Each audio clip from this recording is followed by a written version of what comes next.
You're from Hawaii, right? Not from, but I live here now. You live here now. Okay, yeah, that's why I said aloha because I saw that on your Skype info there. So anyway, glad to be talking to you. I loved listening to some of the things that you had to say on the Higher Self YouTube channel. Uploaded some of your Oh work. yeah. That was where I've heard about you, and I was very impressed with some of the things I was hearing. So I thought, damn, I got to get this guy on my show because he knows what he's doing, knows what he's talking about. Channeler, Reiki master, you are.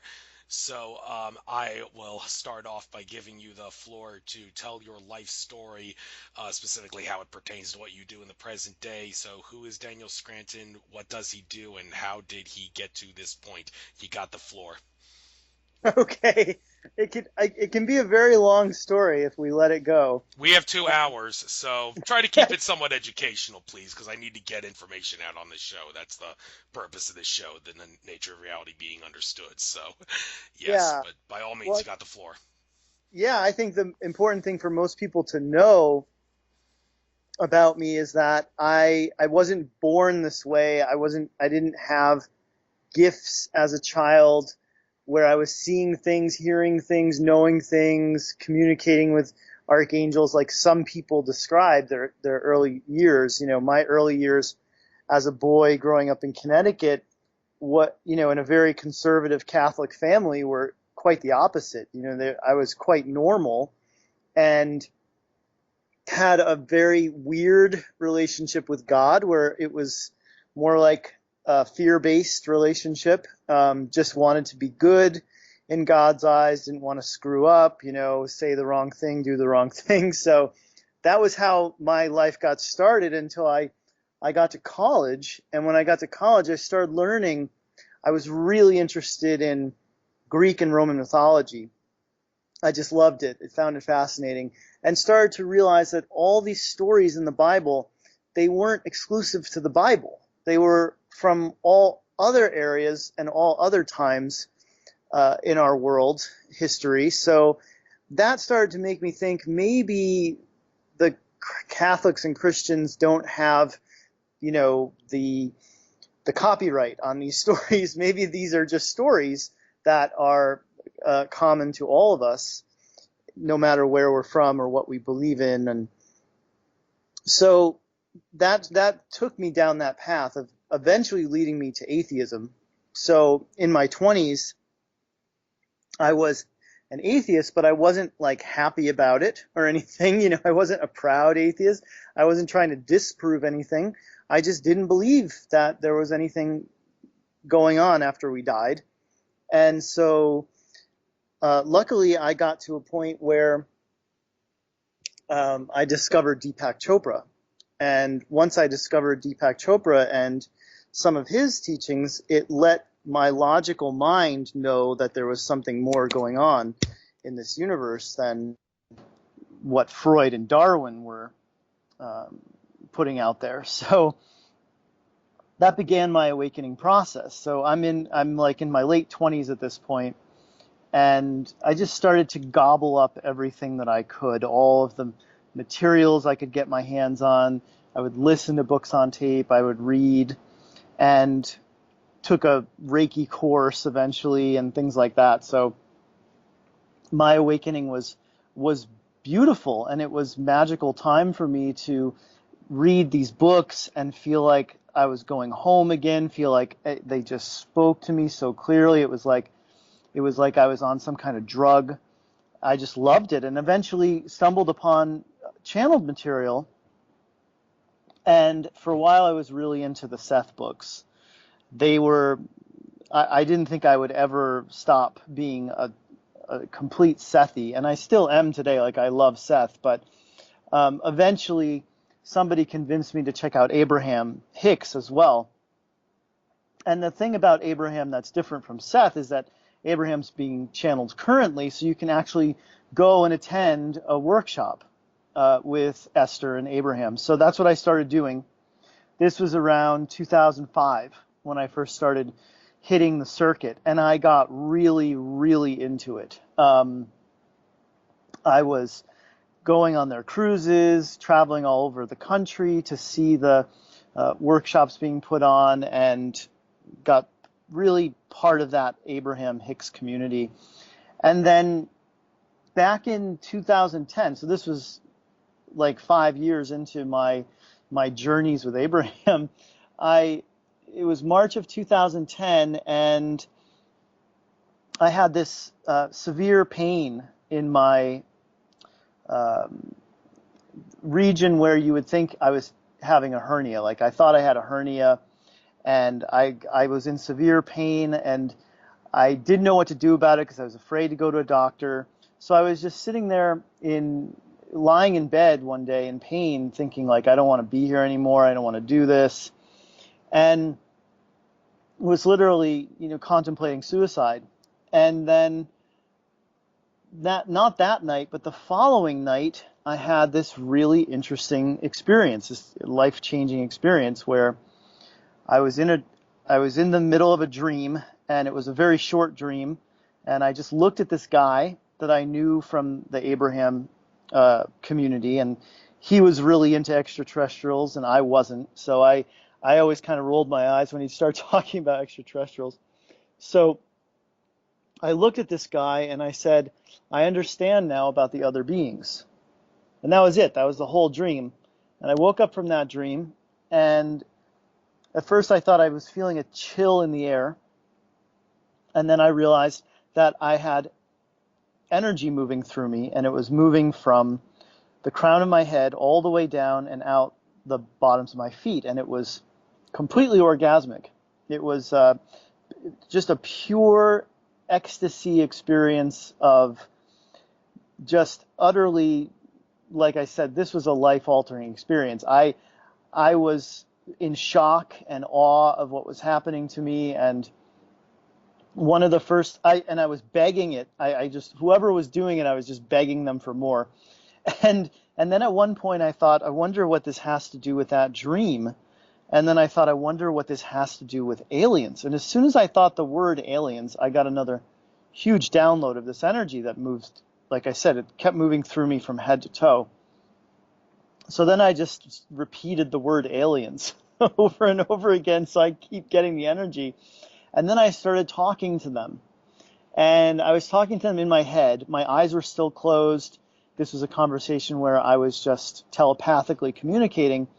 And I would ask them questions like, are you here to fix me? And then I would get nothing, because I thought this was related to my injury, whatever that injury was. I never actually got it diagnosed. And then I said, are you here to play with me? And they said, and then I got a yes. So a yes would be a huge surge of energy moving through me. And so then I asked them a bunch of other questions too. And eventually I wanted to see them. So I opened my eyes. And as soon as I opened my eyes, it was like the whole experience started all over again, with the energy just downloading into me. And so I didn't see them in the room, but eventually the experience stopped. I don't know how long it went on for, but at this point in 2010, I'm already meditating every day for, I would say, at least an hour. But having an experience like this really made me want to go within even more and feel for this energy. I wanted to have experiences like this again. And I didn't know what it was. I didn't know what I was getting myself into, but I just knew it was good. So I spent more time than I already had been in meditation, and I could give myself goosebumps if I focus. And I still can. Anytime I focus, I can just give myself full body goosebumps, and I can feel energy. If I really focus on it, I can bring energy in. It feels like it's coming in through my back. So this was, by the way, this happened 8 months before I started verbally channeling. And another thing that happened before I started verbally channeling, in fact, this happened before the orgasmic download experience in March. A couple months prior to that, I had my first ever real experience while doing Reiki on someone where I felt something.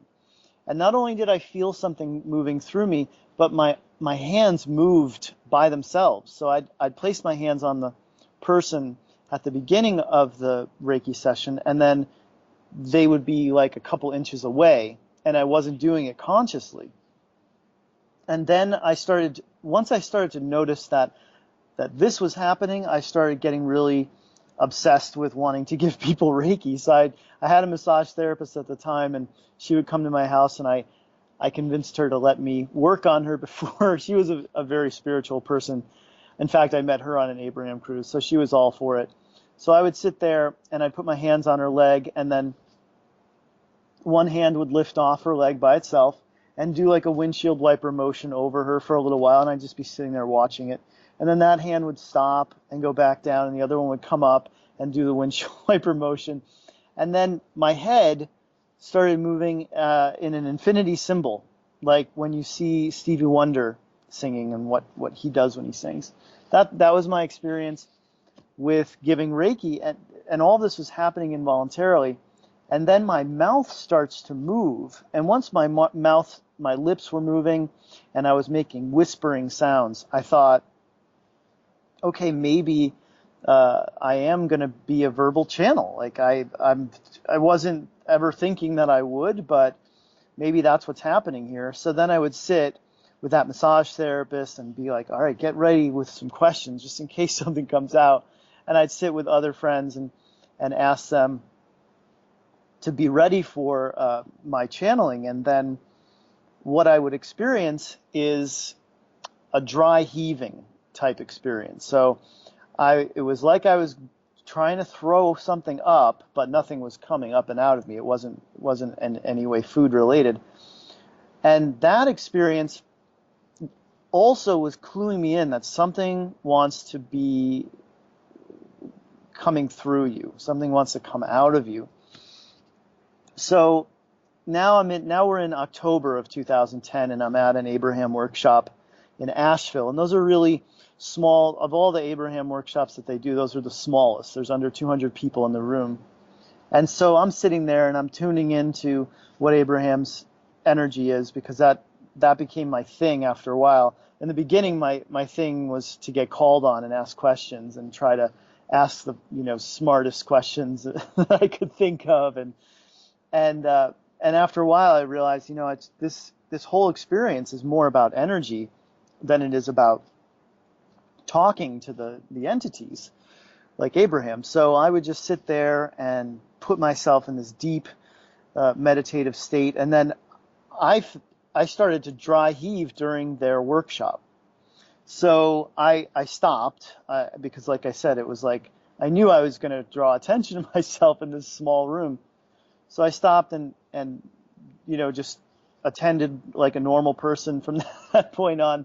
But this was a 2-day workshop.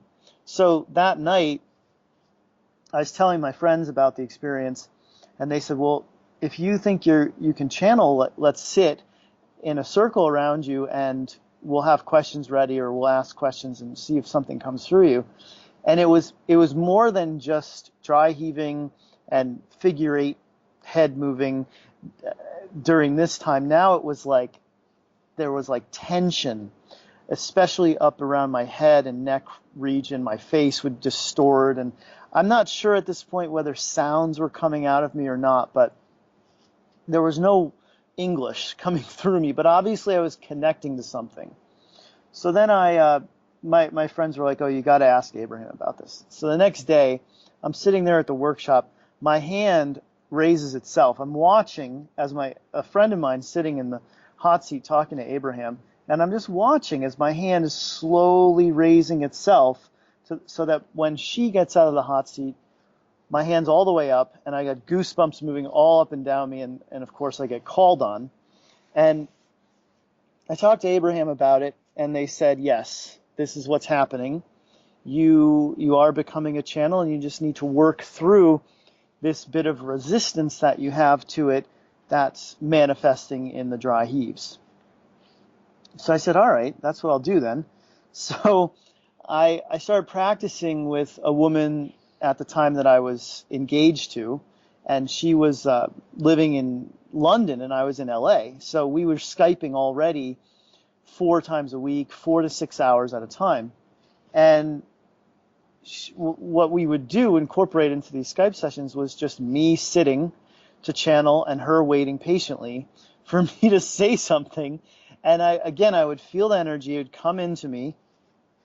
It moved my body around. Eventually started making sounds. And initially, the verbal pieces of words that would come through were like phonetic sounds like p, p, p, t, t, t. I would just channel those over and over until eventually the creators, who are the beings I've been working with the longest, came through that first time and said, "We are here for you." And they always say that whenever they come through. And from that moment on, I was channeling the creators. And this is probably some point in November of 2010. And so then I just started to offer my channeling services to anyone who wanted it. I knew that this was something I needed to practice if I was going to get better at it. And so I would do workshops that were donation-based, and I would channel for people over the phone for free, and Skype. Anyone who wanted to talk to the creators could. And I channeled them exclusively for probably a year and a half, or no, probably more like 2 or even 3 years. And then I started to notice that, it seemed like it was like one being per channel for the most part, like Seth with Jane and Bashar with Daryl and Esther and Abraham. But then I met these other channels that would channel all kinds of different beings. And so I thought, well, that seems like fun. So I'm going to see if I can tune into a fairy. And so a fairy named Ophelia was the first being that came through me besides the creators. And that was fun. And so when I channel her, it's a very feminine voice. It's a very high-pitched tone that comes through me in a very feminine voice, and just a different tone altogether than the creators. The creators are louder, more masculine sounding. And so from that day forward, I just knew that I would be channeling a lot of different beings. And so then the Hathors came in. They were the next ones. And then Archangel Michael, Archangel Gabriel, and the list just goes on. And sometimes I'm attempting to channel the being that I'm connected to. And sometimes I'm not. Sometimes I'll be like, okay, let's just see who comes through. And I'll get some group that I've never heard of before, or a group I have heard of before, like the Zetas, but I wasn't attempting to channel them in that moment. And ever since then, I've basically just been putting out these channelings, like how you found me. I put them on YouTube. I've got over 1,000 channeled recordings now on YouTube. I put them on my website and my Facebook page, and people find me. You want to work? Yes, very, very interesting life experience you got there. So as far as what you're able to do for the purposes of this interview, is it possible for you, all these downloads, I'm looking at your website here, seeing all these downloads, is it possible for you to channel every single one of these guys for 1 minute or something, and I can ask them all one question, or is that not possible for the purposes of this interview? How would, what abilities would you have to channel for this interview if I wanted to ask a specific entity question or two? Yeah, you totally can. How it works is I go into, well, we didn't actually get to the part of the story where I started channeling these tones. So I started to learn about toning through another channel named Wendy Kennedy, who's really brilliant, and the power of tone and sound. And she's got these 4-hour recordings on tone and sound, and how she used to create the pyramids and all this stuff, and just how powerful they are, and how over the years humanity has lost touch with toning as a form of manipulating matter and reality and vibration and all that stuff. But the really leading edge people and even scientists know that this is something that's very powerful. So I became interested in it, and one of the things that my guides, the creators, said to me over and over and over again, and I didn't even realize they were saying it to me, for months, they would just speak the words sing and ring or singing and ringing through me. And so finally I said, I'm going to go take voice lessons. I was used to sing when I was a kid. I used to love to get up in front of people and sing. I'm going to go take voice lessons. So I found this wonderful teacher named Kimberly Harrison, and her studio was called Singing for Your Soul, and it was in Santa Monica, which I loved going to Santa Monica anyway. So I'd go and do these lessons with her, and we did lessons for, I think, over 2 years together. At some point, when I was studying tones and overtones with Wendy, she just came in one day to our class and said, "Hey, you want to do a vocal warm-up with tones?" And I was like, "Yeah, of course I do." So we would sit there on the floor and we'd belt out these tones for each chakra 3 times, and it would get louder and louder. It was like we were blowing the roof off the place. And it was just so both grounding and expansive at the same time. And every time I do that chakra toning exercise, I feel amazing. So I said to her one day, I was like, I want to learn how to do overtones too, because I've been hearing about how powerful they are. And she said, "Yeah, that's great. I would love to teach you overtones, but I don't know how to make them myself." So not a week or 2 later, the creators start to make overtones through me. So I didn't know how to do it, but they knew what to do to my mouth and my tongue to make it happen. So now this is a very long lead into what you'll experience when I go into the channeling state. 'Cause when you listen to the recordings that higher self makes or the renditions of my recordings that higher self makes on YouTube, you don't get the full 10 minutes or 8 minutes or however long it is. And at the beginning, there's these tones that come through me. And the creators also like to say yes and okay. And so that's what you're in store for here. If you want me to go into the channeling state, you're going to hear these long overtones, and they'll come through and they'll say, "We are here for you." And when they say, "We are here for you," that's when you can ask a question. Now, I've never had anyone in history ask me if I can channel all of them at once, but it is an interesting question. So what I believe is happening now at this phase of my journey is that if I'm channeling the creators for you, the Faerie, the Arcturians, the Pleiadians, the Hathors, they're all there too, and they're all contributing. But the creators are taking the forefront. They're the ones taking the questions, and they're like the voice for the group that I'm connected with now. So the more beings I bring in, I feel like the more powerful each of them becomes as quote unquote an individual collective, because I don't think they work individually anymore. I think they work as a giant collective. So you can ask as many questions as you want, but it will be the creators that you talk to unless you want to talk to somebody else. Well, I think for the sake of spicing up this with variety, it would get kind of dull if I did the founders, the creators, the whole entire time. So I think, why don't we start off small a little bit, get some basic stuff in, and then maybe get to the founders of the creators, right? Same thing? No, they're different. Oh, really? Oh, what's the difference? Well, 2 different groups. The founders are... The only reason I've ever heard of the founders before is because of a wonderful channel named Lisa Royal Holt. And that was one of those times where I didn't try to channel the founders. I just said, okay, let's see who comes through now.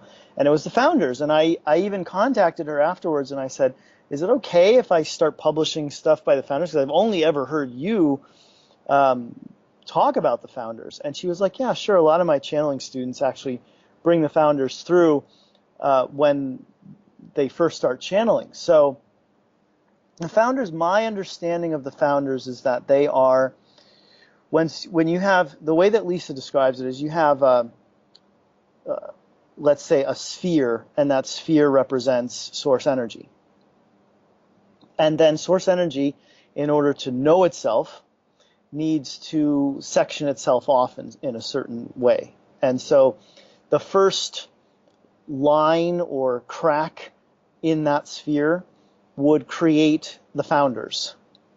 And then perhaps after that, you get like the archangels or other beings like that, other collectives, as it goes. And the more slices you have in the sphere, eventually you get to the point where you have an egoic personality, an individual like you and me.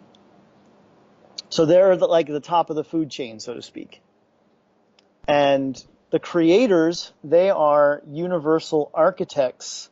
So they are in part responsible for the building of this universe. That's why they're called the creators. Okay, and Alex Collier in his presentations back in the 90s, he was talking about a race called the Founders that were, in a sense, creators, although maybe not the same entities as the creators you speak of. Are you familiar Right. with that concept of the Founders that Collier talks about? Is it the same as the concept you're talking about here? No, I'm not familiar with it, and this is an interesting topic to get into right now because there's always going to be different perspectives on the same thing. So you're in the new age, you're not going to have like a uniform, like everyone agrees that this is what this is, and this it's always going to be painted in a certain way by the individual that's getting the information, and that's fine. That's fine because that's going to reach certain people, and as long as we're not starting holy wars within the new age over little semantical things like this, I think it's fine. I think it's wonderful that someone else's concept of the founders may be different than someone else's.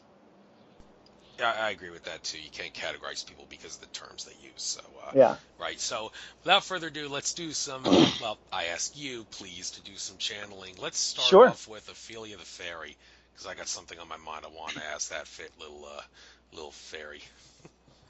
Okay. Yes.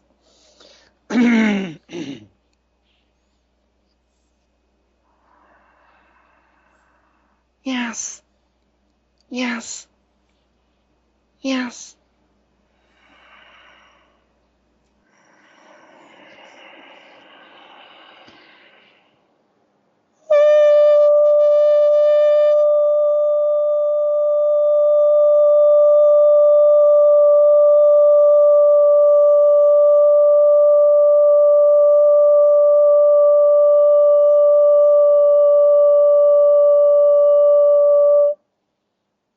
Yes.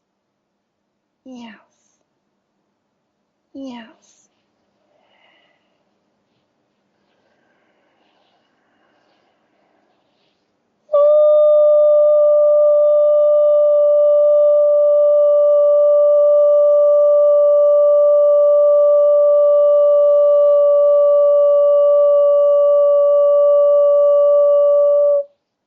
Yes.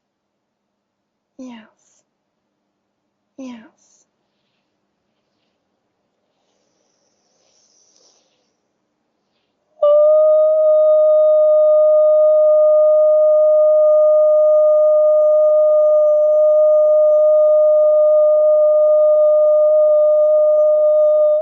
Yes. Yes. Yes. I am here. I am Hello. with you. Hello, Yes. Ophelia. Yeah. Glad to be speaking to you. So, I wanted to ask the channel to get you in because I am a nature lover, and a lot of other people are. It's great to become a nature lover. Great way to Yes. expand your consciousness. And I've been listening to some videos from Brad Johnson, who channels Adronis, talking about becoming in tune with the natural world, including the world of the fairies. Talking about becoming one with a tree, hugging the tree perhaps, and trying to find within the small particles of stuff, the molecules and everything that make up that tree. Within those molecules is a whole other world of sorts where you can find the fairies, the gnomes, the elves, and the such, and they're there. And I'd like to know, what can one like me who wants to communicate with that world do to enhance my abilities to get in touch with that world, even if not to communicate with the entities in that world, at least be able to envision them, acknowledging that they are there. Yes.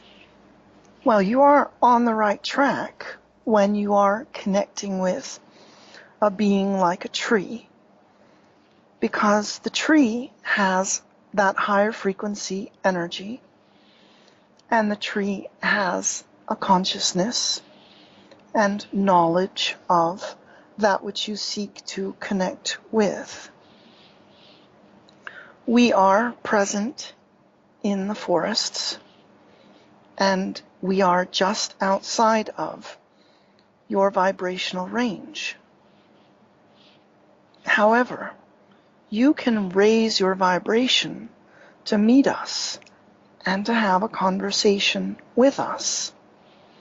And being in nature is a wonderful way to make that energetic transmission and to raise your vibration to that extent that you are then able to connect with us. The very first time that Daniel connected with me, it was through the sounds that we made at the beginning of this transmission. He very much channeled those sounds while walking in the forest one day and wanting to connect with us. So it starts with the desire, which you already have, to connect, the intention, which you already have, the willingness to raise your vibration, and then there's an openness that is required.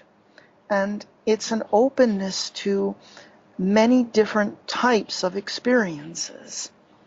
If you narrow your opening to only wanting to see fairies and see elementals and nature spirits, then you're going to miss out on all the ways that you can feel us in the forest. And that you can have that communication where you don't necessarily hear something in your ear, but you know something, or you see it in your mind's eye. So as you open yourself up to all the different ways in which you can connect and communicate with us, it's going to take you where you want to ultimately go. Thank you. And another thing a lot of people like to do to spice up their lives, but maybe it's perhaps not a good idea, because some people may want to take some sort of a psychoactive substance, be it cannabis, mushrooms, LSD, whatever, and go out into nature thinking that being high on this stuff will enhance the likelihood of a spiritual experience. However, I recall my paternal grandfather, when a psychic I was speaking to was channeling him, saying it's actually harder for elementals and the souls of the deceased and other higher level consciousness entities to communicate and become one with humans in our reality if we are actually high on a substance. In other words, you're more likely to have a spiritual experience if you're sober, because drug-induced spiritual experiences are kind of, well, they're not fake, but yet they are fake, if that makes sense from a standpoint of being able to channel and become one and see and hear and feel the entities such as you, the fairies and all. So do you actually recommend, if you want to be able to see the fairies and hear the fairies and the other elementals, you may want to cut back on your psychoactive drug use? It is a personal preference. It is something that, even if I were to say to all of your listeners that it would be detrimental to use natural substances like marijuana or mushrooms, people still would use it. And ayahuasca being another one, it's entirely up to the individual whether that's the path that they want to take to making the initial connection. Once the initial connection is made, however, it is unnecessary to continue to use the substance, even if it is a natural one, to continue to have an experience. They can be useful in bridging the beliefs of the individual, so that the individual then knows that these elven beings and dwarves and gnomes and other beings like us exist. Thank you, thank you. All right, so that I think that pretty much does it. I would appreciate if I could ask your channel to channel another entity. Thank you, Ophelia, for answering my questions, but I've only got 2 hours, and there's other entities, so Yes, I wish you well. Thank you. yes, yes. I thank you for connecting with me. Take care. Namaste. Yes, yes. And that's how you know I'm back. Yeah. Yes. Okay. The coughing comes. Okay. So that the coughing. That's a signal. Okay. Fair enough. All right. So would you be able to channel the Pleiadians next? There's Of a few course. things hanging over my head there. I need to set straight with the Pleiadians. So Well, yeah. also remember that the Pleiadians I channel may not be The same as Billy Myers, basically. Yeah. right. Exactly. Because Okay. there's so many Pleiadians and so many different dimensions, and the Pleiadians I channel are called the Pleiadian High Council of Seven, and I've never heard of the Pleiadian High Council of Seven, but that's how they introduce themselves to me. So they're not physical beings. They've evolved to the point where they don't take on a physical body, or their density is at such a place where there is no physicality. So that's another thing to know, is that they're not flying around in spaceships. But they are linked, of course, always to the Pleiadian star system. And so that's the story on my Pleiadians. So they didn't tell you we are affiliated with Billy Meyer and Barbara Barseniak. They don't tell you that, do they? No. Okay. No, I think Barbara, I don't know which Pleiadians Barbara's channeling. But I've never heard, I've listened to a couple of her books on tape. I've never heard them say that they're physical beings. I know that Lisa Royal Holt, who you may want to have on your show, she channels a Pleiadian named Sasha, and I'm pretty sure Sasha is a physical, still has physical body. It's like one density above us. I did contact Lissa for a show request, but she didn't respond. I heard about Sasha from saw Lissa on that show that from way back like in 2006 that was on the Discovery Channel. Like did it something about ancient alien theory. So Yeah. but that was that show was basically designed to discredit the ET channelers and everything. So Oh, really? I think so. Yeah. But anyway, yeah. But I was familiar with that. So without further ado, could you please channel the Pleiadians? Yes.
We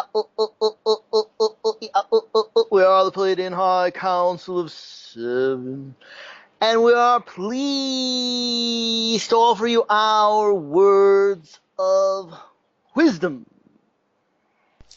Hello, glad to be speaking to you from, Yes. yes, and, okay, first of all, starting off, from the Pleiades, a lot of people say, well, mainstream people say, who have a low consciousness level and can't expand their consciousness enough, say you can't exist in the Pleiades because all the stars in the Pleiades system, they are not compatible with life, but they seem to lack an understanding of how life in the cosmos actually works. I mean, if you talk to someone like John Lear, he would say, and I did interview him and talk with him about this, he claims allegedly that the way life in the cosmos works in our solar system and everywhere is that stars, they ain't nuclear fusion, they don't radiate heat, they actually are basically, they're electromagnetic and scalar energy as the theory goes, and they radiate energy to the planets in their system. And the planets, regardless of where they are, they don't have to be in the quote-unquote Goldilocks zone to support life, because as Lear claims, every planet's atmosphere has some sort of a filtering system of sorts that allows for life to exist on the planet. So in other words, take a rocket ship here from Earth to Saturn, Jupiter, Uranus, and Neptune, and try to land on it, you will see that even though they appear to be gas giants, according to NASA, they can actually support life because, well, they're not like what NASA tells us. And same thing, you go as far as Pluto. John Lear alleges you can take a rocket hypothetically and land on it, and you'll find life. It's not the ice planet, and Mercury is not the really hot planet that he claims. So I don't know if maybe he's entirely accurate, but the point I'm trying to make is life in the cosmos is very much more prominent than we're led to believe, and anyone who says you got to be in the Goldilocks zone to survive is being a little too conservative. So could you, Pleiadians, please, to the best of your ability, explain how life in the cosmos, how prominent it is, and how exactly is there truth to the claim? Just take a rocket ship from Earth to another planet, regardless of how long it may take, and land on it, you'll be able to step out of it without a spacesuit and exist, because life will be able to exist because of the way it actually works. Well, certainly there are some places that you would not want to go without a space suit with a breathing apparatus. There are places that would not be very conducive to the human organism and life flowing for all of you. There are other places, of course, where that is possible and that is actually happening, where you have human beings living off-world. Now, the problem with looking at something like this scientifically is that science is only giving you a certain percentage of what is true.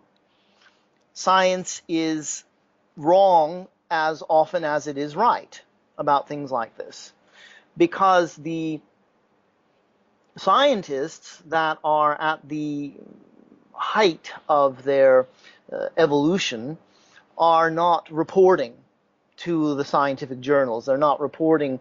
They don't work for NASA. These scientists have been taken to other places in the galaxy and are doing work that far exceeds what you have any knowledge of there on planet Earth in the mainstream. Thank you. And also, when it comes to issues here on Earth, I realize because the channel I'm speaking to, Dan Scranton, he did say that you guys are not necessarily affiliated anyway with the Pleiadians of Billy Meyer or Barbara Marciniak lore, but Billy Meyer, irregardless of whether he's affiliated with you, he claims his Pleiadian contacts say Earth suffers from overpopulation, and the interesting thing is when he says that, people say, "Oh my God, his ET contacts are saying we're overpopulated. We got to make sure we keep Earth's population in check, or we're screwed." But on the other hand, if someone within the powers that be control system says, or the government or mainstream media says the earth is overpopulated, we gotta keep the population small, people will be like, oh, that's just brainwashing to try to go along with a new world order totalitarian agenda of depopulation. Yes, So obviously we got a conflict here. What is the yes. truth on Earth's overpopulation issue or lack thereof regarding humanity, of course? Well, the fact of the matter is that you are going to have different perspectives, even coming from Pleiadian beings. And therefore, one group of Pleiadian beings may think that the Earth is overpopulated. Another group of Pleiadian beings may think that the population of Earth is perfect, and it is, in fact, something that is regulated from the non-physical. That there will always be the perfect number of people on planet Earth for exactly what you need to be doing at this time, because the evolution of consciousness that's happening on planet Earth is the most important aspect of life right now. And so whatever supports that journey for all of you is going to be the number of people that you have. When it comes to natural resources, you have plenty to go around. When it comes to pollution, you have many more options than you're being given to run things on clean energy. So it's a matter of evolution. As you evolve as a species and as a consciousness, you're going to see that problems, quote unquote problems, like overpopulation, are not really problems. I am more in the camp that believes it's not really a problem, but that doesn't mean humanity shouldn't do its best to keep the health of Earth in check.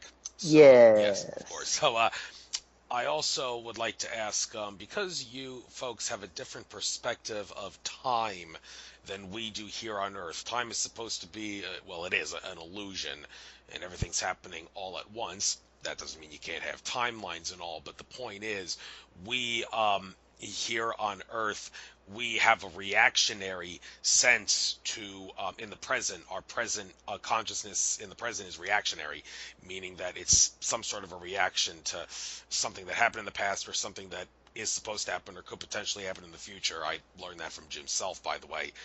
Yes. But the idea is that you guys don't have a sensation of time because there is no sense of reaction to the present state that you are in. So aside from asking you how exactly does that work, that you can live in the present without having a reactionary sense, and for that matter helping me and my fellow humans understand how we can better do that to escape the illusion of time, could you also explain how exactly does time travel work? Because you hear like entities traveling through time. Well, how do they travel? Like Brad Johnson, for example, claims that he's channeling now an entity that comes from the 33rd century. Does this mean that all entities that see illusion as time can travel through time? And if they can't, why can't they? So that's basically my questions regarding time. Please answer them to the best of your ability. Yes. Well, first of all, our experience of time is different because one of the things that happens as you evolve, as you continue to ascend up the vibrational scale, is that you lose a sense of time, you lose the need to put things on a timeline, and you lose any sense of time being separate from space. In other words, as it stands now, they are separate concepts, separate ideas for most of you.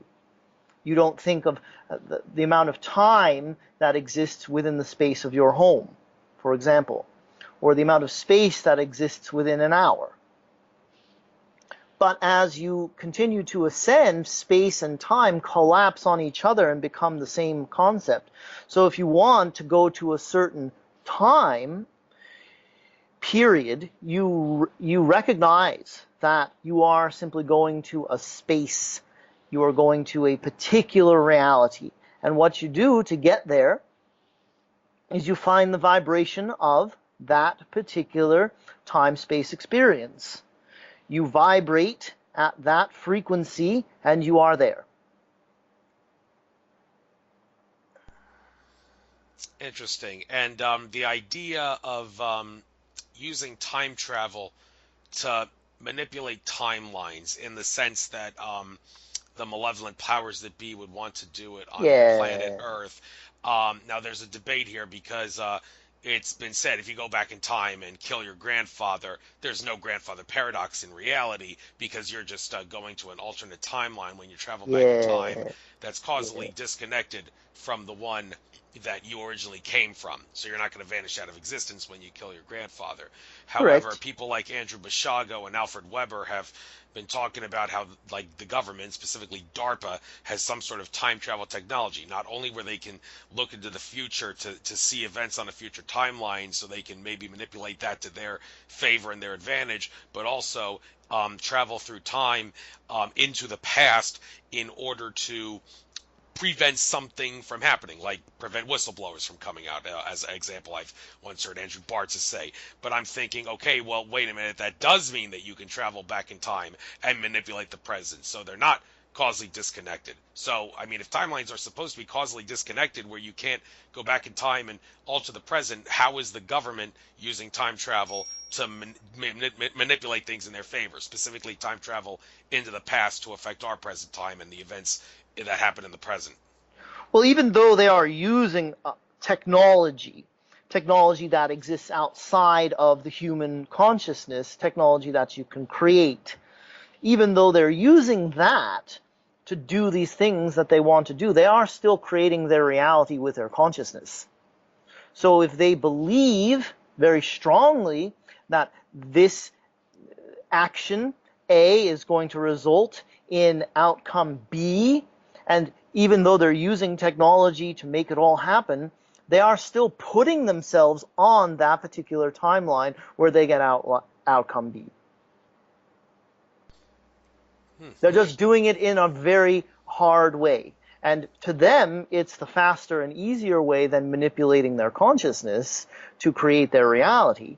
But they are still using consciousness, of course, because you all are.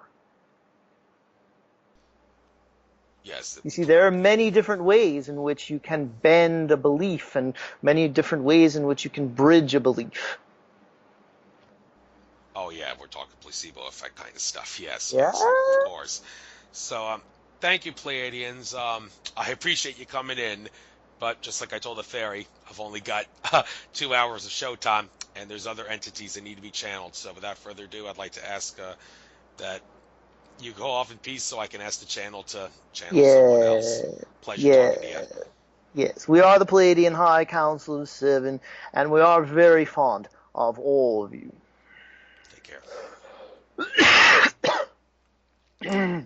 And you're back, Daniel, right? Mm-hmm. Okay, yeah, the cough said it. Thank you. So, next on the list, I'd like you to channel the Mantis beings. Now, first of all, is this the same Mantis beings as Simon Park's lore, or do you not know? Gosh, it's you're really putting me on the spot here. I've only channeled them once. Okay. So I understand you really want to talk with them, but If you can't do it, fine. it's not that I can't. It's that I don't know how. Like, I usually don't go public with things. Like, I don't offer sessions with beings unless I feel comfortable channeling them, and that usually means that I would be doing it for at least weeks or a month before I would do it. So, Well, if you don't, if that's the way it's going to be, and you really don't know what's going to come out here, then I yeah, think we best not chance it. So that's understandable. Can you go with the Zetas though? Or wait, you've only done them once. Excuse me. No, yeah. I've done them a few times. Oh, you have enough to feel comfortable doing them here. Yeah. Okay, let's do them. Okay. Thank you. Yes. Yes. Yes.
Yes.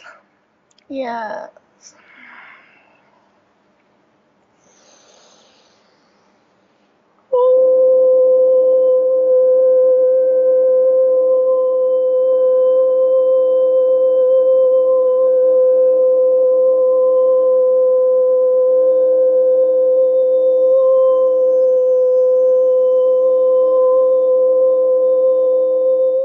Yes.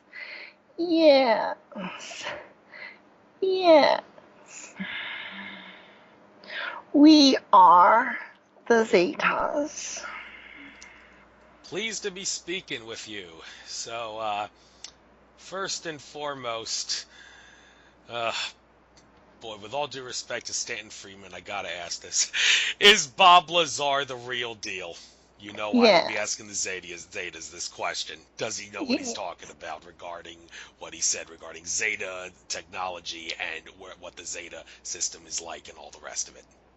Yes. And why would he make something like that up?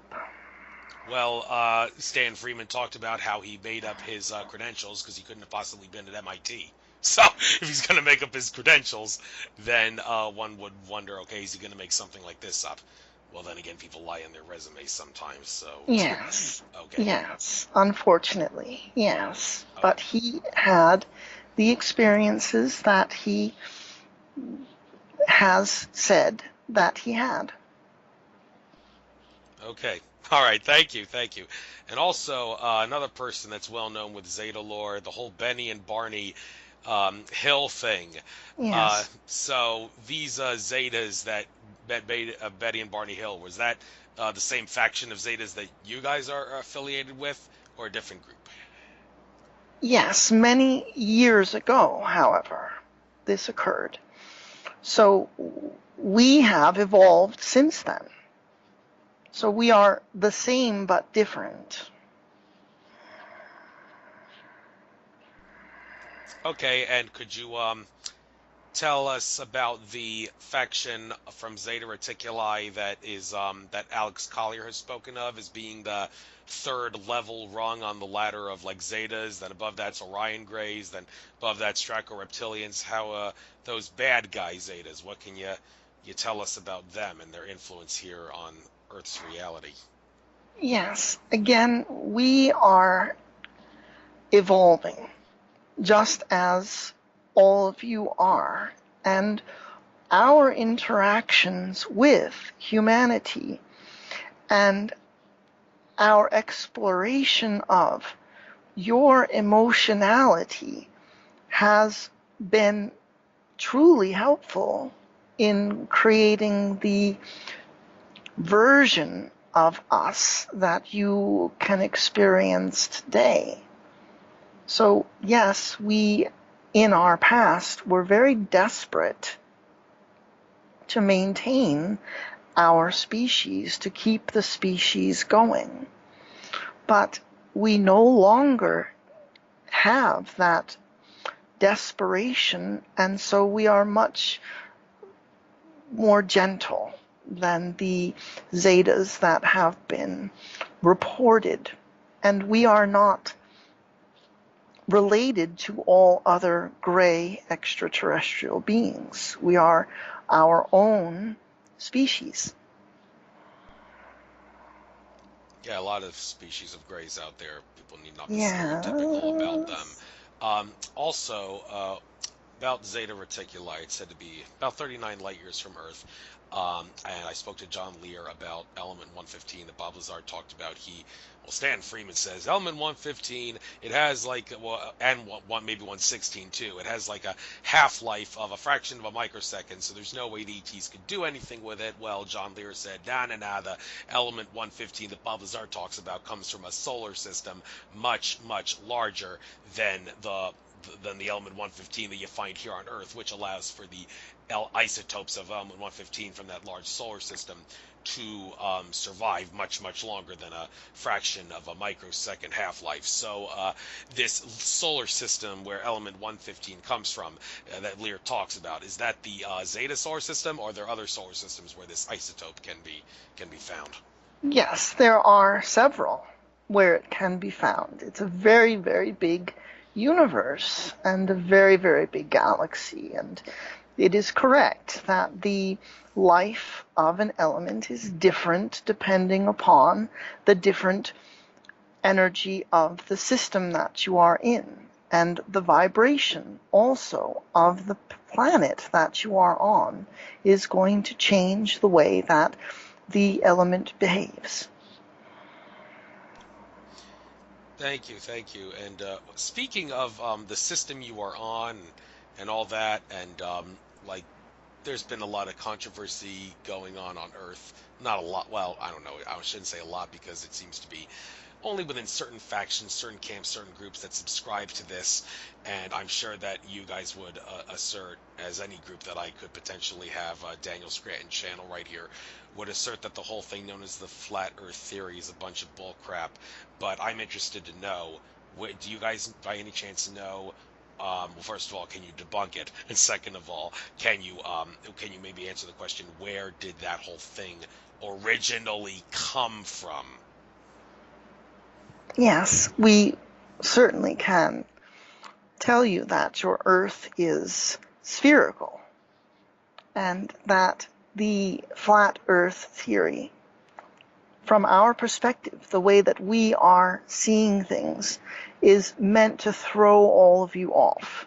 So it was put out by individuals who want to take you back to the Stone Ages, so to speak, and are more interested in putting misinformation out into the world than they are about revealing the truth that they have discovered for themselves, which is that you are far more technologically advanced than the average person on planet Earth is aware of or has access to. So you take yourselves back to that time when you believed in a flat Earth, you get people believing in that, and then it's keeping them from more advanced thought. Thank you. And I did have the chance, of course, to debate Santos Bonacci on the whole thing. And the last thing I brought to his attention to try to allegedly debunk him was well, all the ET contacts out there claim that their ETs that their contact are telling them that the Earth is round. So what do you have to say to that? And all my listeners, they can listen to my interview with Santos and find out what he said.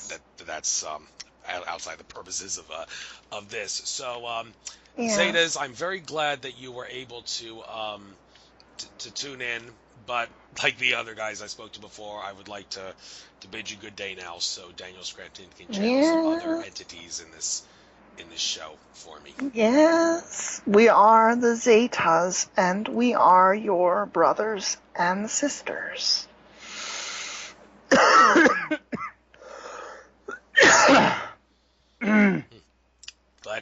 It is more challenging to channel physical ETs than non-physical collectives, in case anyone's wondering how that was for me. All right, well, that does kind of make sense. Then again, it doesn't make sense. You think, well, if they're closer to your physical reality, wouldn't it be easier to channel them? Well, it's easy to separate. Yeah, it's easier for the mind to separate something from the 12th dimension from its own normal functioning than it is to filter out something that's so close vibrationally, and to differentiate between what's being received and what's already present. Yes. With that said, would you also, and I'm sure you're going to have no problem channeling these guys because they're of a much, much higher vibration, the ninth dimensional Arcturian Council. Listen to a lot of their videos. Please channel them next. Very good.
Greetings. We are the Arcturian Council. We are pleased to connect with all of you. And it's a privilege to be speaking to you and having you here on my show. So, being ninth dimensional, I'm a little lost as to whether it's good or bad to be both service to self, service to others at the same time, or if you want to lean more one towards the other. And why do I mention the ninth dimension thing? Well, as the theory goes, once you get up to the seventh dimension, there is no more service to self. It's strictly service to others. So if there's any truth to that, that must mean that you guys in the ninth dimension are strictly service to others. But the problem with that is you can't really give if you don't get, and you can't get unless you give, if you know what I mean. So if you are strictly trying to focus on becoming service to others to raise your dimensional consciousness, are you not going to suffer because you are supposed to also be service to self in this? Not when I say service to self, I don't mean selfish to the point where you take away from the benefits of others. I just mean acknowledging that sometimes you need to focus more on the needs and the wants of yourself rather than the needs and the wants of other people, and trying to help those other people. You should help yourself before you help others. So with that being said, how are you supposed to draw a balance between service to self and service to others? And why is it that, is there a point where maybe you should become more service to others oriented to ascend to higher consciousness? Because that's what the word on the street allegedly is. Well, what a wonderful question. And one of the ways in which we can help you to understand this concept is by letting you know that you are a collective yourselves. So you cannot separate yourself from others. You can have an illusion of separation, which is what you've been operating under, and in that sense, you could be focusing more on yourself than you are on the collective that you're a part of. But anytime you help another being, you are helping yourself, because you're a member of a collective, and you cannot separate. You cannot say, well, I only want to help that one person there and not receive any benefit from it myself, because you obviously are receiving benefit. And someone who wants to become completely and all about service to others in order to ascend still has that selfish motive of ascension at the heart of why they are setting out to be service to others. So it is much easier for you to just live your lives. And when the opportunity presents itself to be of service to another, then you do have to ask yourself, well, do I have the time? Do I have the energy? Do I have what this person needs from me? Am I the best person to help this other person? You do have to take everything into account as you make decisions about what you're going to do and how you're going to spend your time. No question about that. But it's been said by Akashic Records reader Andrew Bartzis that service to self-ascension can be done. Well, how is that possible? Well, before we get into how it's possible, and I'll ask you that, he said that there's 15 beings. Well, there was 15 beings that were kind of responsible for a lot of the unpleasant things going on Earth that he often talks about, but he claims that 15 has been reduced to 6 because 9 of the beings underwent service to self-ascension which is a new phenomenon, he asserted, when it happened to them. So how does a being attain service to self ascension when everybody thinks, okay, you got to be service to others to ascend? Well, it depends upon how you are defining ascension, for one thing. So, an individual who dies is ascending in a certain sense. They're just doing it through death. But to ascend out of a physical body without raising your consciousness, without raising your vibration, we've never seen it done successfully. Okay, getting back to these 15 beings for a moment. But Barta says it's been reduced to 6 beings now. I remember George Kavaslis saying that he's met a group of entities that he calls the 6 Lords of Darkness, who he also described as a conduit for a lot of the unpleasant things here on Earth. Could you guys answer the question? Are the remaining 6 beings that were of the 15 beings and the 6 Lords of Darkness that George Kavaslis talks about one and the same? Well, we are not familiar with that particular perspective. We will say that there are many beings out there who have their own best interests at heart and will exploit anyone and anything that they can to get their agenda to be successful. So we would say the number is much bigger than that, and we will also say that it doesn't really serve any of you to focus on these beings. In other words, let them play in their section of the sandbox while you do all that you can to raise your consciousness, raise your vibration, and be of service to others in the way that you can. But you don't have to focus upon them. You don't have to wonder about what they're doing or worry about what they're doing. When you do so, you automatically lower your vibration. This is why it's not a big topic for us. This is why we are not bringing through information about 6 or 9 or 15 or anyone out there who is looking to harm the collective of humanity, or even worse than that, harm the entire planet and all who inhabit it. Well, if that's fair enough, if you want to do it that way. But there are people here on Earth who would assert sometimes when you want to stop these bad guys, I mean, you shouldn't obsess about them because you give them your energy, but Yes. they assert if your intent, and I've asserted this too on my show many times, if your intent in talking about them, exposing them, and trying to come up with ways to put a stop to their agenda and all, if your intent in doing that is to, well, stop their agenda for the sake of the goodness of humanity, then as long as your intent is to do that, then you're not going to give them any power because your intention is to try to stop them. It's like people like Alex Jones of InfoWars, for example, is one of those people who I'm sure he would assert, I'm not giving them their power because I expose them for the sake of trying to stop them. So, I mean, is he right to some degree, or is he maybe a little mistaken? Maybe he is actually giving them the power, even though he's obsessing about them. Well, when you encounter individuals like that, what you really want to focus upon is that person's vibration. Do you like that person's vibration? Do you feel that the vibration coming off of that person is something that you want to participate in and be a part of? Because oftentimes, things like that, stories like that, about people who are doing harm and who are wanting to control and manipulate, they are very interesting to the mind. So the mind can get very caught up in what's going on out there and all the negative entities, all of the beings out there that are attempting to harm humanity. That can be very interesting, but it also keeps you in that sense of separation, that sense of victim and perpetrator, and also that sense that you need to defeat the darkness rather than to embrace the darkness within yourself.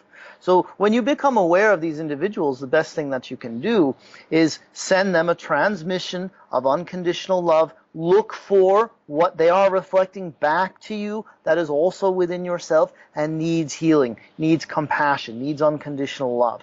That's the best way for you to go about it. And then you know that something like that approach is going to have a much bigger impact than anything that you could do to expose or defeat those who are working on the side of the dark.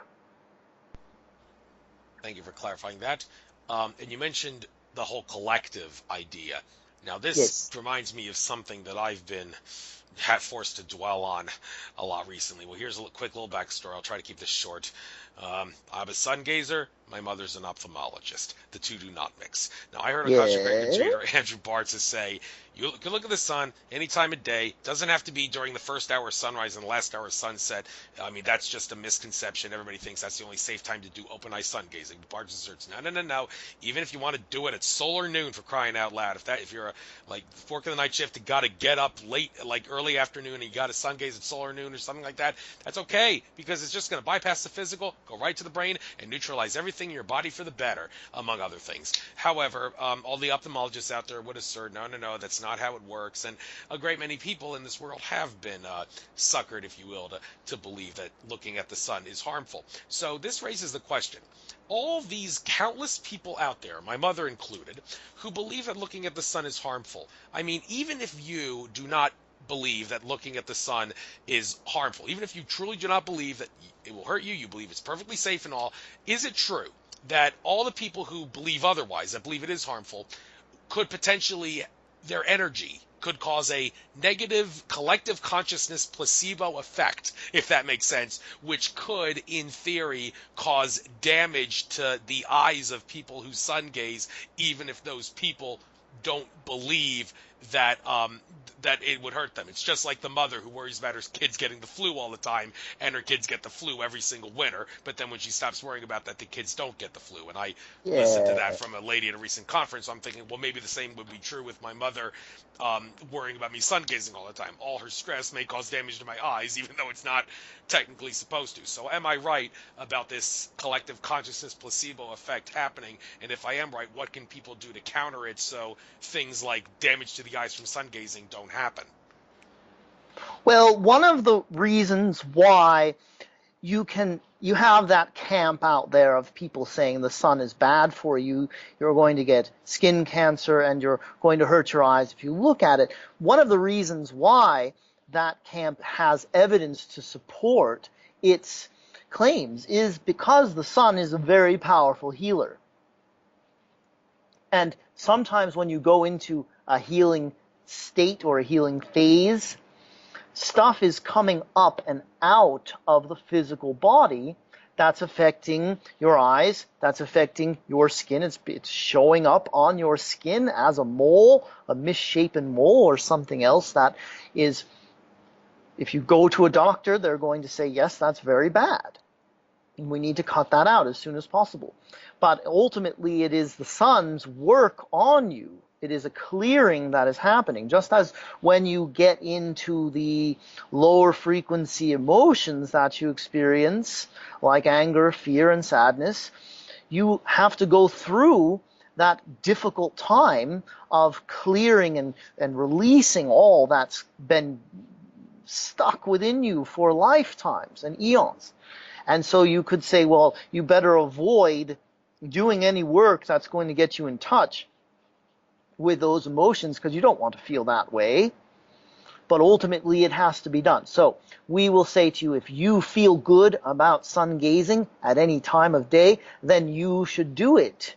But someone else may not be 100% sold on the idea, and they are operating from that belief that it's bad for me. They may actually be getting that as an intuitive hit that if they do this, it's going to have such a profound effect on them that they're going to have physical symptoms that they are then going to have to deal with in some way.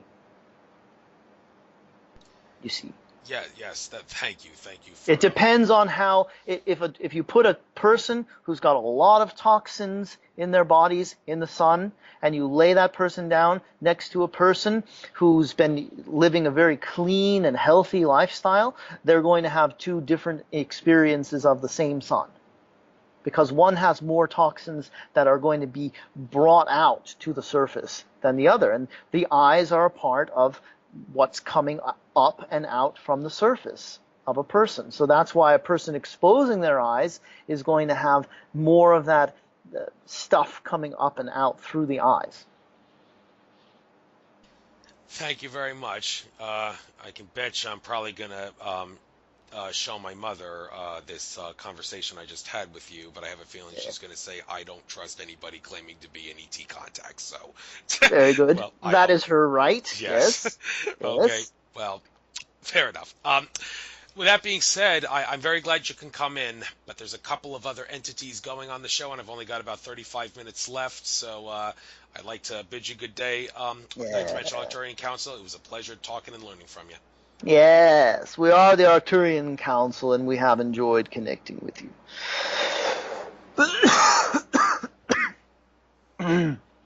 Woo.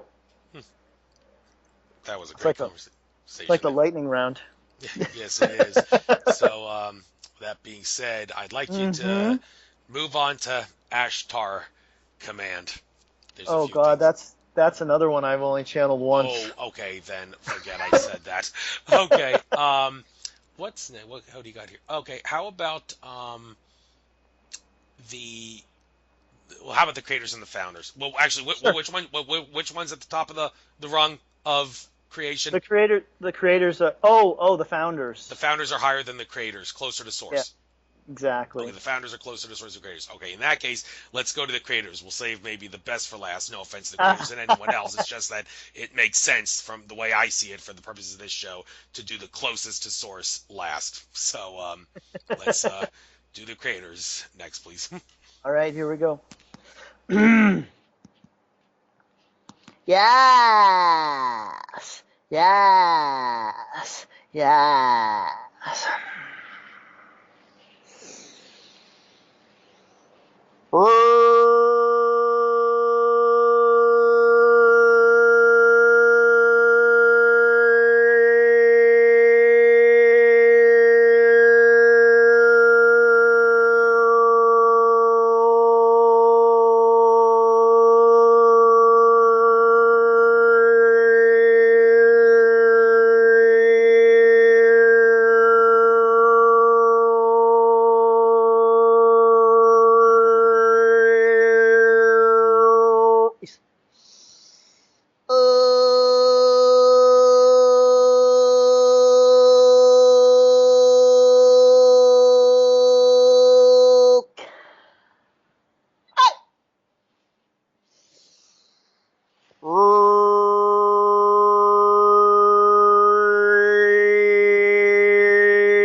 We are here for you.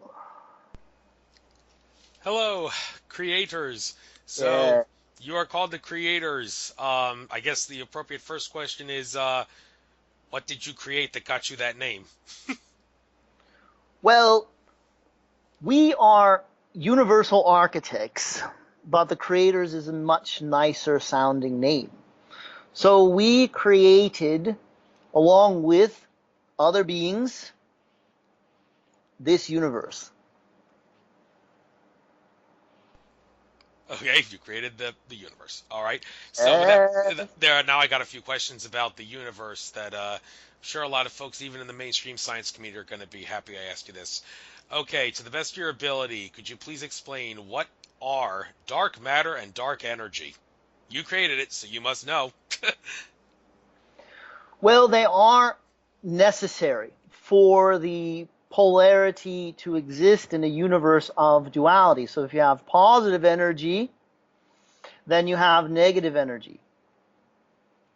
So they are forces that deconstruct in the same way that you have forces that bring together in the universe. You have forces that unify, and those would be considered positive, and that which is considered negative or dark is that which deconstructs, that which tears apart and creates more of that idea of separation.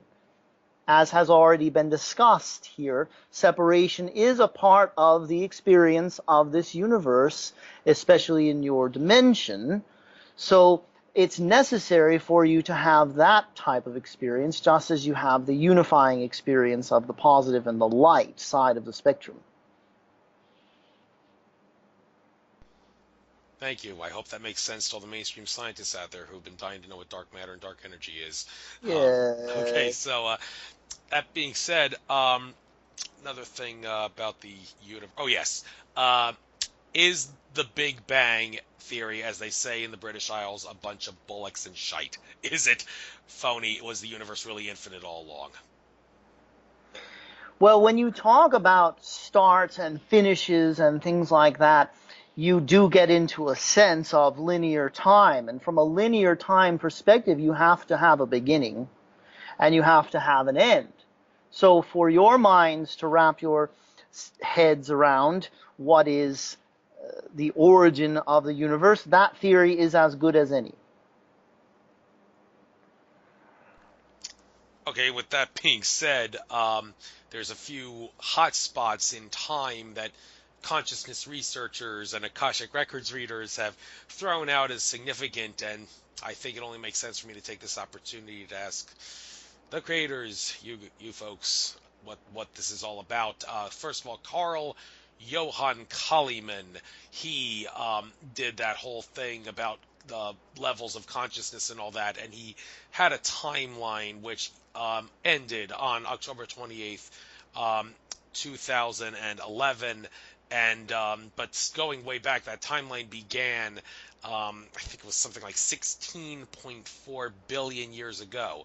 Well, to help make sense of what Carl Johann Kalimann was talking about, and I and many others believe he deserved a lot more credit than people give him, what exactly happened at the starting point of the 16.4 billion years ago starting point that is represented on Carl Johann Kalimann's consciousness timeline? It was the birth of the idea of separation from source. Thank you. And another hot spot, 54 million years ago, Akashic Records reader Andrew Bartzis talks about timeline genocide going on at that time. What exactly happened 54 million years ago? What exactly is timeline genocide, to help make sense of what happened at that time? Well, timeline genocide would be an attempt by a person with dark intentions to eliminate certain timelines in order to narrow the possibilities for all of humanity, for all beings in the universe. And that, of course, is a possibility and was attempted. However, timelines have a way of regenerating themselves. So if you try to kill something, you never really destroy it. It just changes form. It just becomes something else. And so by attempting a genocide on timelines, you are going to actually create new ones as a result. You cannot completely eliminate anything from this universe. Thank you. And another question I've got has to do with the end result, or what could eventually be a stepping stone to the end result of humanity's rise in consciousness. This is something that I've been forced to dwell on a lot because, well, recently, a couple years ago, Ray Kusalan, a GT contactee, had him on my show, talking about how, for all intents and purposes, everything that Andromeda Council contactee Tolek said would happen in January 2014, but did not happen, is going to happen sometime in 2017, and I'm hearing this and I'm thinking, oh God, not this again. We've been down this road before, and he's probably going to have egg in his face in January 1st, 2018 comes along, just like Tolek, George Kavasilis, Greg Braden, Alex Collier, everybody forgot what he said in the 90s about December of 2013 being the time when that ascension of sorts would happen, not what Tolek said, January 2014, but Tolek, when he was addressed by this issue, why were you wrong about Earth ascending, and what ascending for this in this sense means moving to a higher crystalline consciousness state. Our body's more crystalline, they're taller but lighter, we don't need to eat and all that, don't need to have sex. Well, you know what I'm talking about. Yes, of course you do, because you're the creators. So I'm wondering, why are all these people that said we're going to ascend by this time, why were they all wrong? Why didn't such a crystalline transformation happen?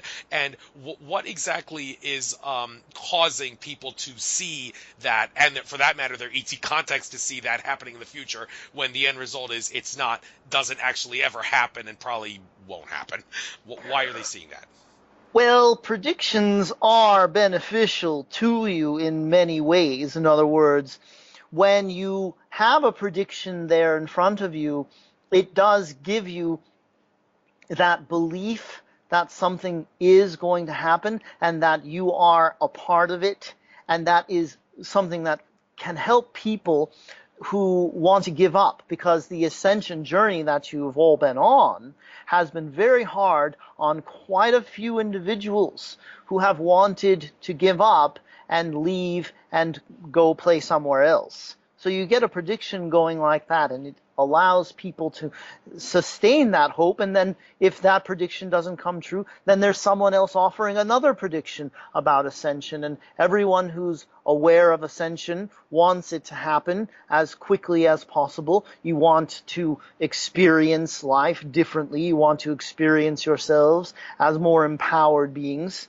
and more enlightened beings who can get along and share with one another and continue to raise your consciousness.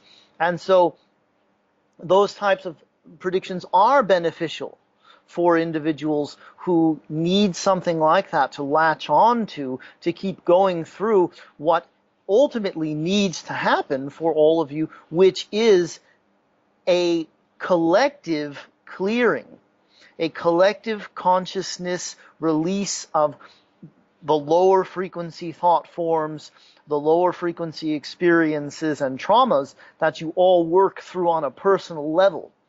So as you do so and you take on a longer journey, because you decide that you're not going to have a big cataclysmic event that is necessary for that ascension to occur. You're going to do it slowly, you're going to do it gradually, you're going to do it on a personal level, rather than having ships landing or meteor hitting the planet or something like that, that would all of a sudden make everyone aware of all of their fears and cause everyone to go into a rapid ascension process, which is going to be very unpleasant.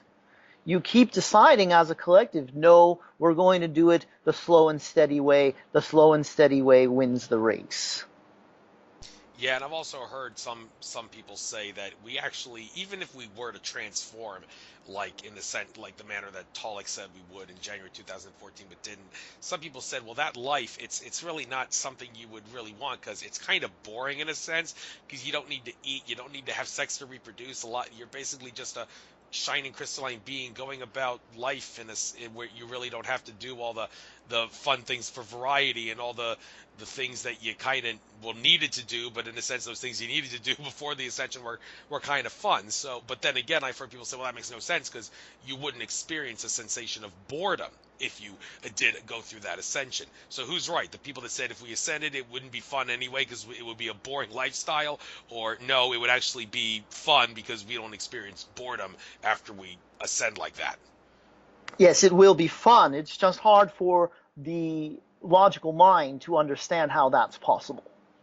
You see, it's hard because your logical minds are not capable of synthesizing the type of information that you would have as an ascended being, and all that you would have available to you would literally blow your minds.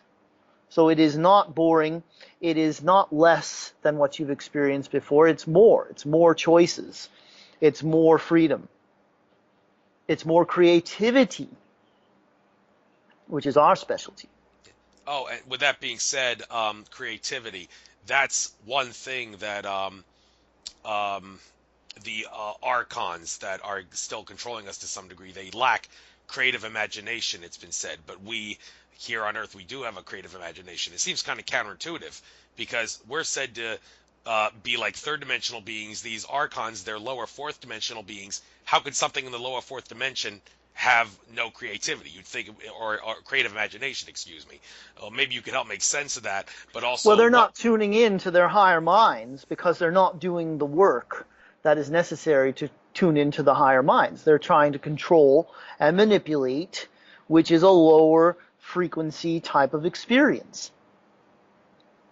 It keeps them locked out of the creative flow. Often comes when you are opening yourself up energetically to something lovely, something that you appreciate, something that you're doing purely for fun. That's usually when you get the creative insights and inspiration. If you've ever tried to come up with an idea, you know how hard that can be. But if you relax and you go play and have fun and you do things that are of a higher frequency, that's when those insights come to you. That creative spark is born within you. And then you take that and you use it to create your art or your book or your poem or whatever you want to create. Thank you, thank you. I was wondering that's exactly what Vance Da Vinci basically told me when I asked him the same question recently. Okay, Yeah. so glad to have you on, creators. It was a pleasure. But actually, before I ask channel founders, I got a couple of archangels I'd like them to channel before the show's over. So pleasure talking to you. Wish you luck in the rest of your creating and everything else. Yes, we are the creators and we love you very much. Thank you. Okay. Yeah, thank you. So we've got 18 minutes approximately left on the show. I think I'd like to end by asking the channel in respective order: Archangel Gabriel, Archangel Michael, and last but not least, the founders. So let's start with Gabriel, please. Okay, just so you know, I don't know why, but the first and ever since I've channeled Gabriel, that they're gonna sound a lot like Ophelia, and I looked it up after I channeled the first time, and I was like, oh, okay, so some people think of Gabriel as female, but that's just my rendition of Gabriel is very feminine. So I just want to let you know that so it's not a shock. I was aware of that because I do some sessions with Gabriel every so often. But anyhow. Oh, okay, yeah. Cool. Yeah. All right, here we go. Thank you. Yes. Yes. Yes.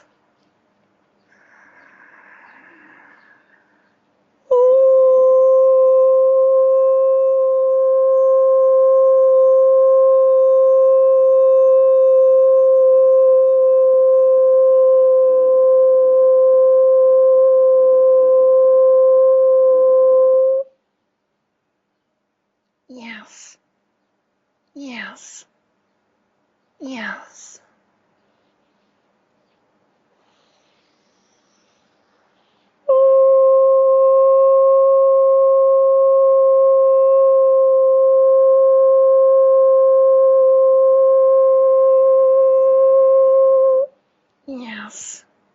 Yes. Yes.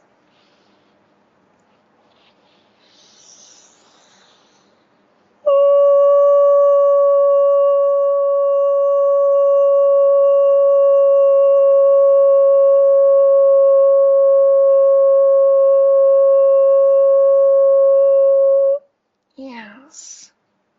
Yes. Yes. Here we are. Hello, Gabriel.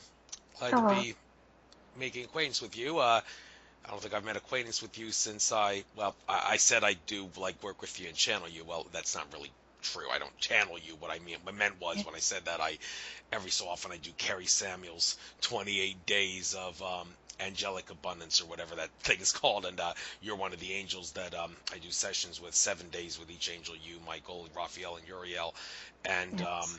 it's always been a pleasure to do those. I've gotten a lot of benefits from that, so thank you very much. You're welcome. Yes. That being said, get to know you better.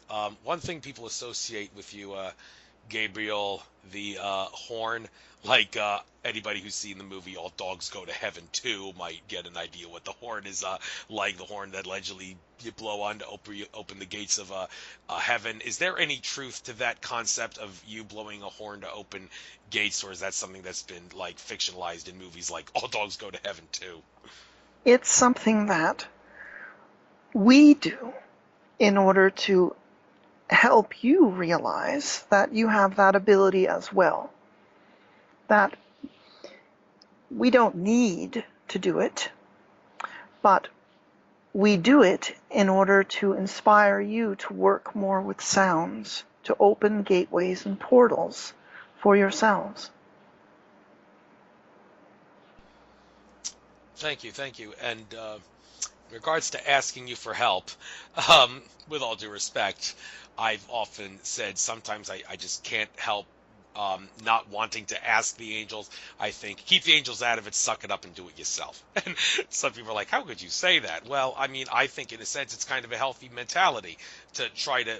It's really a good way to go, to try to do things yourself without asking the angels, even though they are there to help you. Carrie Samuels asserted me of that when I asked her that question. Is it a good idea to have a mentality of keep the angels out of it? And all she said, no, they're there to help you. You shouldn't feel bad about it. But I could have sworn I've heard from at least one source that if you ask the angels for help too much, especially in situations where no additional help is really needed for you to do whatever it is that you need to do, then you are in a sense going to create bad karma for yourself in some way because you're asking the angels for help too much and when you don't need their help. Could you confirm or debunk that idea? What we offer freely and without any need for reciprocation or acknowledgement. However, it is beneficial to you to acknowledge our support and our unconditional love, because in acknowledging that we are always helping you, you open yourself up to receiving more of the help that we are giving. When you ask and ask and ask, you are not acknowledging the help that you're already receiving, because you keep waiting for your ship to come in, whatever that is that you're waiting for. And you don't see the ways in which we work, the ways in which we help you. And we always do. We never hold back any help from any person, no matter how often they ask. But you have to be in a place of receptivity. And when you're acknowledging the help that you're receiving, you're in that place of receptivity. Thank you very much. And for those of you that are not, for the listeners that are not familiar with you, what you should channel Archangel Gabriel. If could you please finish that for people that may want to consider channeling you for assistance in something? Well, our specialty is in offering our love.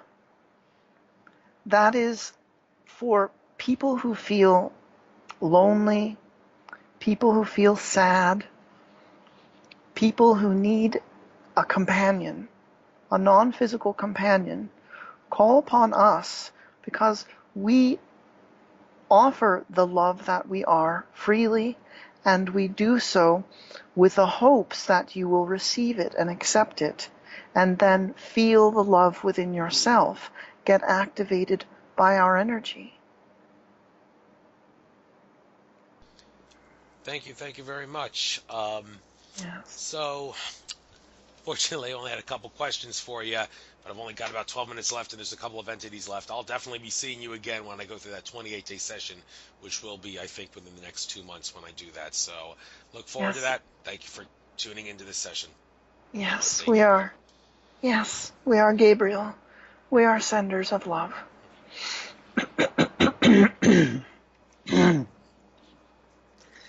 All right. Thank you. Can you do Archangel Michael next, please? Yep. Yes. Yes. Yes. Oh.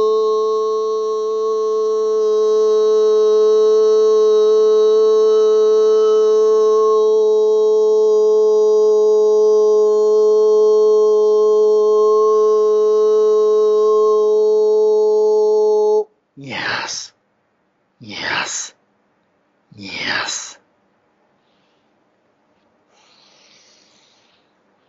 Oh.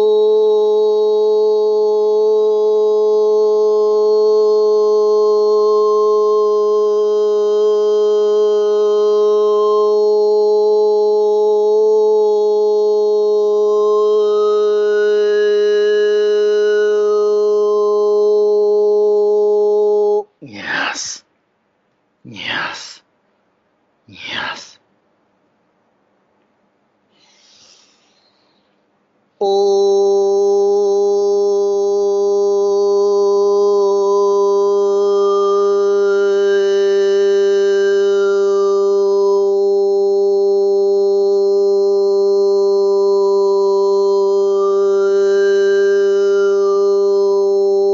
Yes.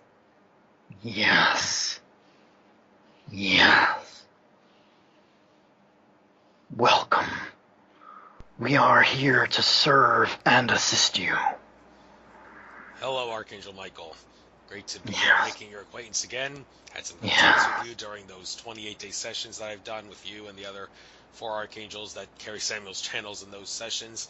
You've been a great help. I appreciate that very much. And now it's time to get some things taken care of here. So, first of all, for those that aren't familiar with you, well, someone tells me you may give the exact very similar answer to what Gabriel said. But if you want to give a different version, because I don't know, for those that want to consider seeking your assistance, who is Archangel Michael? And you should contact him and call on him if you need help with. Could you finish that? We are best known for being protectors of all of you. What that means is we shower you with high frequency energy and offer that energy to you as a gift. Those who accept the energy that we offer feel protected, feel safe.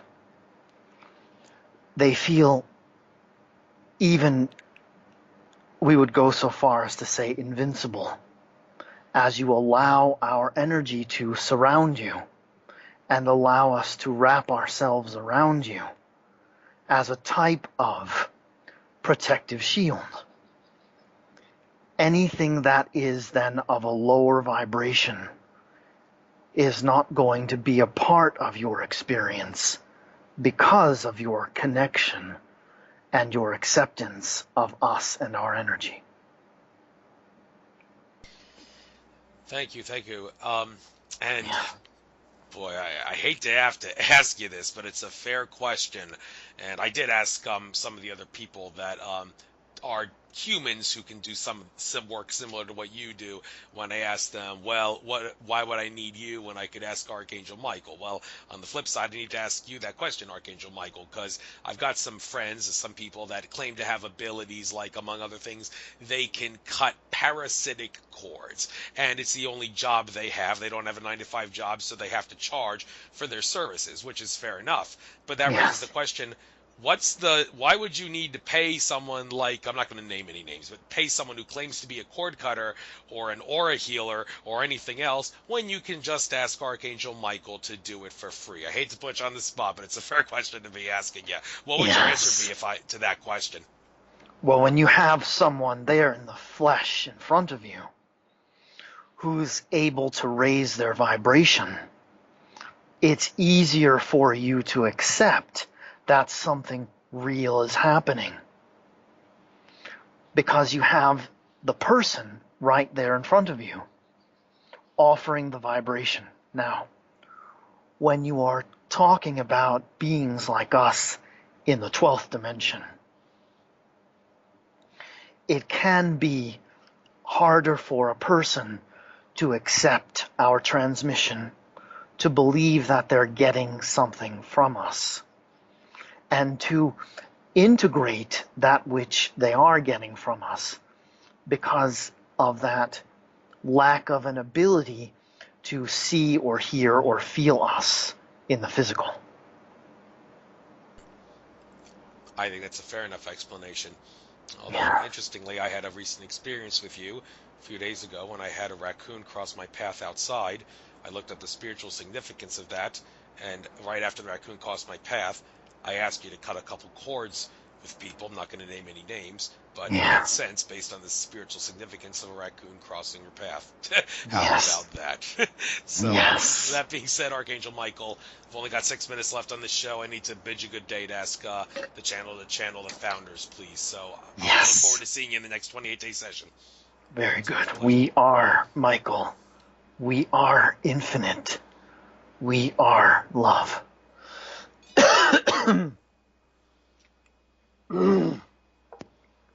Alrighty. All right, last but not least, the Yeah. founders. And then after that, I'll give you the chance to get out anything you like and plug your site and contact info, just so you know. Okay.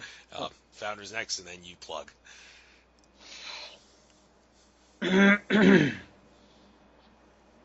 Yes. Yes. Yes. Oh.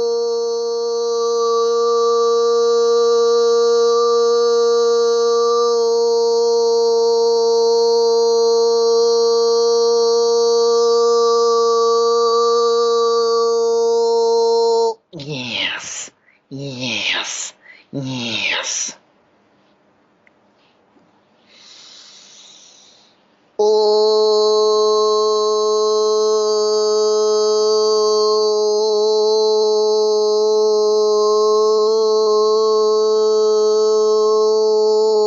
yes, yes, yes. Oh,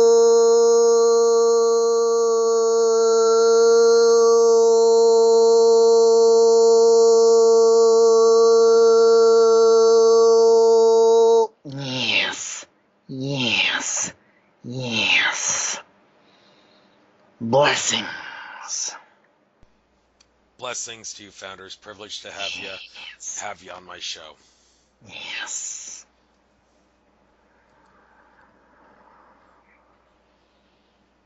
Oh, we're not there yet.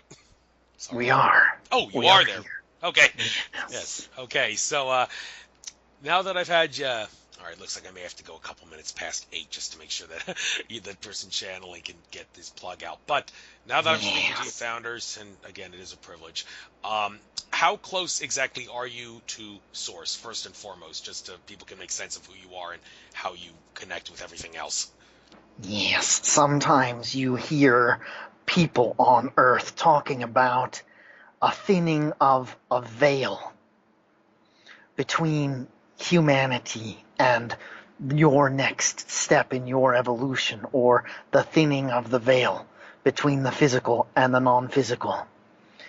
If you think of us and source energy as having the thinnest possible veil between our experience of ourselves and our experience of ourselves as source energy, that's the easiest way for us to describe it to you. And I think that makes perfect sense.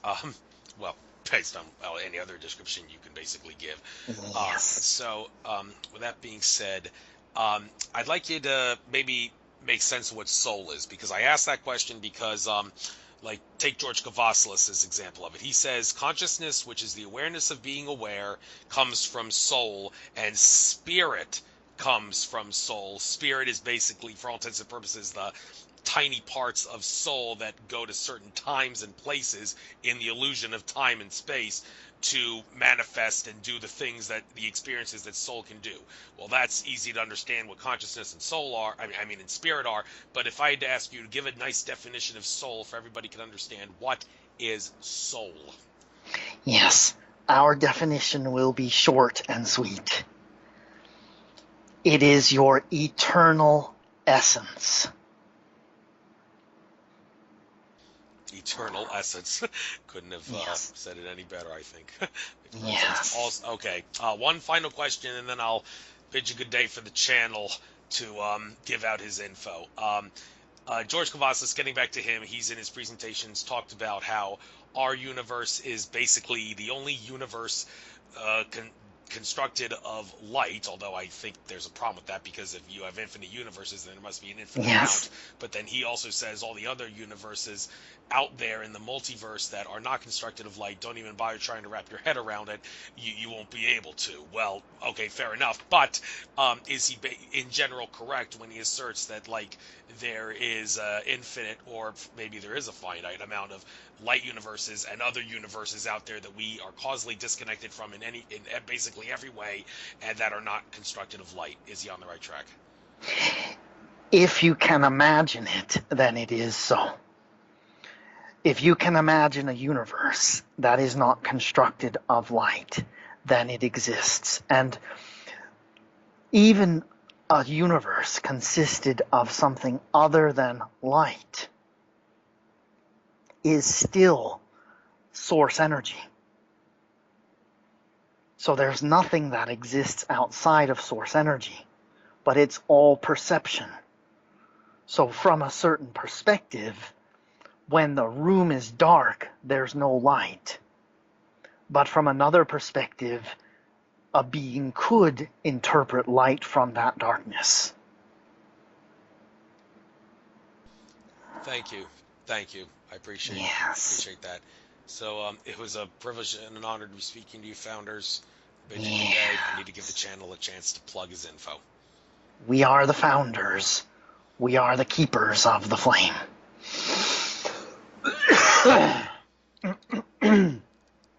All right. Daniel. Okay, now That was a pretty fast 2 hours for me. Yes, you actually felt it even through channeling all those entities. You still had a sensation of feeling the 2 hours, basically. Well, in a sense? yeah, I mean, I do have a concept of the past 2 hours right now. So my concept of the past 2 hours is that it didn't feel like a long time. Okay, which makes perfect sense because these entities have no sense of time. But with that being said, I'd like you to take a couple minutes now, get anything you like, and also your website, any social media sites, and plug in info and any places, maybe conferences you're going to that people can see you at, all that stuff. Go ahead. I'm not going anywhere anytime soon. But if they just go to my website, danielscranton.com, they'll see that I'm always doing things. I do a weekly Q&A, which is very similar to what we just did, where people just get to ask questions. Tomorrow is the Arcturian Council. I'll be doing them. That's under the events tab on my site. As soon as you go to my site, you'll probably get a pop-up to subscribe to the daily emails. So the daily emails are, I channel a new transmission every single night. It's been the Arcturian Council lately that I've been doing, and you get that delivered to your inbox every day if you sign up for my email list. And then you also get to hear about other things that I've got going on. Like you said, the downloads that I create 2 new downloads a week that I sell, and people can always book private sessions with me if they want to. I even do as short a time as 15 minutes, so it's pretty affordable to have a session with me. Thank you very much. And I will upload this to YouTube. Just so you know, my YouTube username is Nature of Reality Radio. Simple as that. So that's the YouTube channel you got to go to. I'll probably send you a link anyway. But that's just maybe pay attention to that to see when it's uploaded. I'll try to have it uploaded within the next 1 or 2 days at the latest. Awesome. 2 days at the latest. Send it to me. I'll send it to all my peeps. Awesome. All right. Take care, Daniel. Pleasure talking to you Thanks, and all Andrew. the people you channeled. Take care. Nice meeting you. Bye. Bye.